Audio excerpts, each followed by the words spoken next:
Yung guys, ay, dapat hindi pala ako ngayon nag-ano.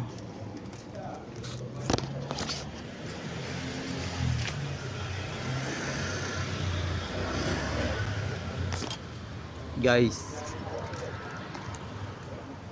zero tayo lasing. Guys, oh.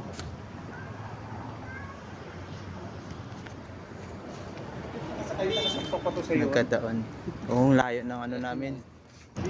Alam nyo ba guys na may pasahero akong lasing? Galing pa tong Valenzuela at papuntang Cubao.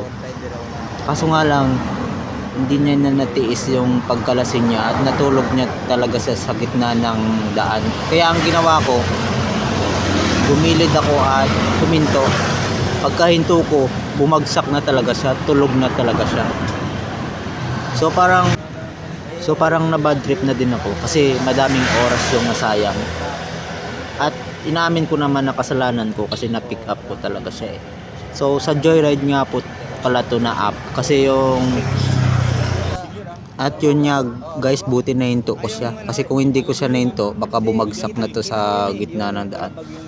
Kasi tulog na tulog talaga siya eh, hindi niya natiis. Una lumalaban pa talaga siya sa gitna ng biyahe. At ang biyahe pala namin na itong layo pa, long ride. Biruin mo siguro may 20 kilometers na layo. Tapos galing pa kasing Valenzuela to, papunta pa siyang Cubao. So ang ginawa ko, ininto ko na lang baka kasi matumba pa kami. At saka nagkataon naman na madaming tao yung naintuan ko kaya tinulungan nila kami na pumunta kami sa sa barangay. At doon niya dinala ng Coast Guard doon yung pasahero ko na nalasing. Doon na over sa barangay. Alam niyo ba guys na So ito na ako guys, dito na ako. ako talaga yung abulin nito pag may mangyaring masama to. Kaya kayo maging aral sa inyo to na wag na kayo mag-angkas ng lasing na sa pasahero kasi madaming oras yung masayang. Almost mga 600 siguro yung nawala ko sa akin ito kasi hindi na ako nakabiyahe. Tsaka sa ano pala to guys, sa Joyride to na app. Pinubad ko lang kasi yung uniform ko kasi may may laway na niya. At saka kung mapapansin nyo, move it na yung uniform ko. Joyride talaga, sa Joyride ko talaga yan. Hinubad ko lang kasi yung uniform ko.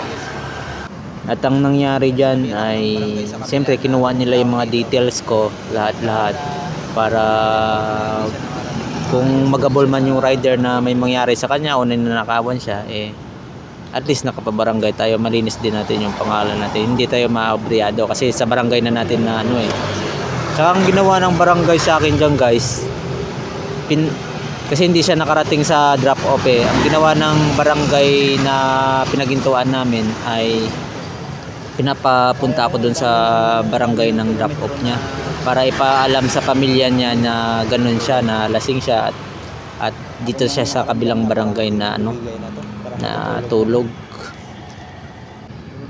So lalo kong napulutan ng aral nang sinabi ng barangay sa akin na ikaw yung habulin pag may mangyaring masama, kaya sa susunod wag kang mag-angkas ng mga lasing. At sabi niya tama lang ginawa ko na pinabarangay ko kasi pag ginayaan ko daw sa daan yan baka manakawan pa o mapano, at ako yung habulin, ako kasi yung last na kasama guys.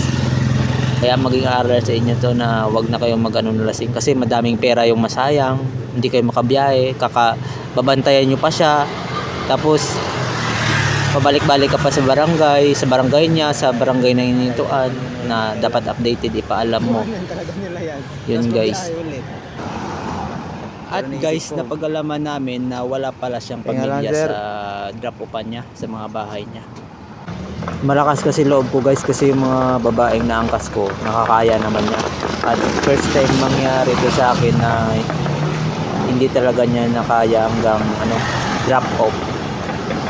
Ganun niya. Nasanay kasi ako sa mga babae na hanggang dulo nakakarating Tapos ito yung first time mangyari sa akin na ito hindi niya siya nakarating hanggang dulo.